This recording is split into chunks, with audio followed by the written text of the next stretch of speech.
happily never after. This is the mysterious case of the 8-Day Bride.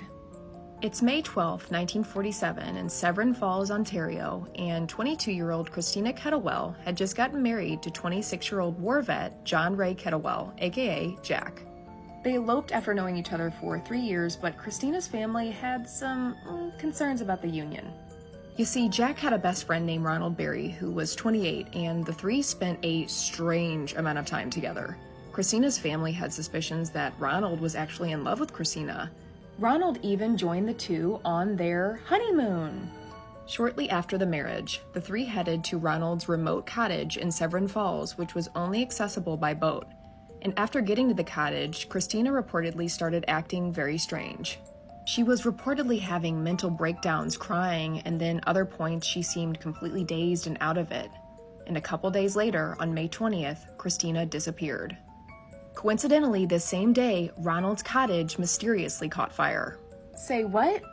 Ronald came back to find Jack sitting in the cabin with a head injury and pulled him from the fire. He couldn't find Christina in the cottage, so he and Jack got on the boat and went for help. Later that evening, on May 20th, Christina was found, past 150 feet from the honeymoon cottage in inches of water, just 8 days after the two wed. Coroner reported the cause was drowning, and codeine was also found in her system.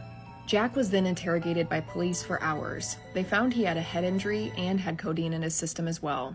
He said he didn't really remember anything from that day, but he did admit something. He said that Ronald was his lover, and the two were in a relationship. I'm sorry, what was that?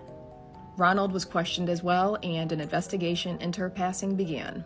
In court, Christina's sister said Christina was very afraid of what might happen if Ronald came on their honeymoon with them and was very uncomfortable with the nature of their relationship.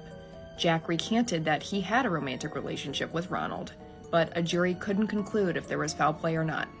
Investigators found out that Jack took out 2 life insurance policies for himself and Christina before their marriage, worth about $200,000 today.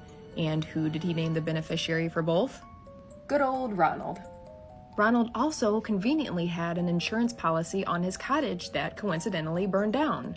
And who was the beneficiary he named? Good old Jack. This case remains unsolved. No one knows what happened to Christina at the cottage or how the fire started.